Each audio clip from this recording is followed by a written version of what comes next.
कोल्हापूर जिल्ह्यातील शाहूवाडी तालुक्यातील शिरगाव येथील माजी महिला सरपंचांची हत्या करण्यात आल्याने मोठी खळबळ उडाली आहे. हत्या केल्यानंतर मृतदेह डिकीत ठेवून 375 किलोमीटरचा प्रवास करून मुंबईच्या समुद्रामध्ये त्याची विल्हेवाट लावण्याचा आरोपीचा डाव होता.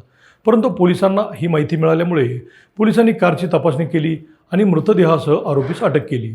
आता नेमकी ही घटना काय आहे हे आपण या व्हिडिओच्या माध्यमातून जाणून घेऊयात.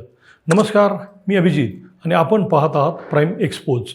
कोल्हापूर जिल्ह्यातील शाहूवाडी तालुक्यातील शिरगाव येथील महिला सरपंच सुरेखा शिवाजी न्यारे वय वर्ष 50 यांचे त्याच गावातील प्रकाश उर्फ बाबू आनंदा पाटील वय 40 याच्याशी अनैतिक संबंध होते.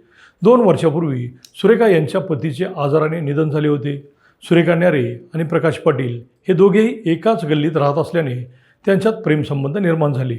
सुरेखा यांनी प्रकाश पाटील याला लग्न करूया म्हणून तगादा लावला होता आणि या तगाद्यामुळे तो त्रस्त झाला होता. त्याने अगोदरच सुरेखा यांना कायमचे संपवायचे असा प्लॅन तयार केला होता. 26 जुलै रोजी सकाळी आरोपी प्रकाश पाटील यांनी सुरेखा यांना पंढरपूरला पांडुरंगाच्या दर्शनासाठी जायचे आहे, तयार राहा असे सांगितले.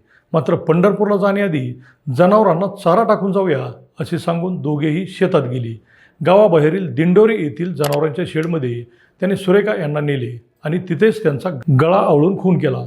त्यानंतर त्याने मृतदेह पोत्यात भरून कारच्या डिकीत लपवून ठेवला. कोल्हापूरहून मंगळवारी पहाटे निघून ठाणे जिल्ह्यातील भिवंडी तालुक्यातील करोली येथे आपल्या नातेवाईकांकडे पोहोचला.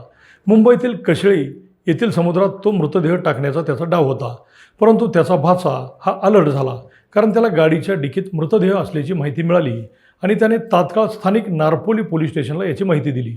अलर्ट झालेल्या पोलिसांनी ताबडतोब गाडीची झडती घेतली आणि गाडीतील मृतदेह ताब्यात घेतला. आरोपी प्रकाश उर्फ बाबू आनंदा पाटील अखेर गजाआड झाला. प्रेमसंबंधातून निर्माण झालेले नाते हे फार काळ टिकत नाही. एक दिवस त्याचा शेवट हा अतिशय वाईट पद्धतीने होतो.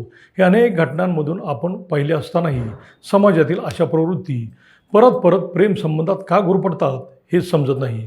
एकाच गावात राहणाऱ्या दोघांनाही आपले लग्न झाले आहे याची माहिती असतानाही त्यांनी प्रेमसंबंधात अडकवून घेतले आणि त्याचा शेवट अतिशय वाईट झाला. आता प्रकाश यांच्या मुलाबाळांचे काय हा प्रश्न अनुत्तरित राहिला आहे. या घटनेमुळे परिसरामध्ये प्रचंड मोठी खळबळ उडाली आहे. तुम्हाला नेमके या घटनेबद्दल काय वाटते ते कमेंटमध्ये लिहा आणि प्राईम एक्सपोज चॅनलला सबस्क्राईब करा. धन्यवाद.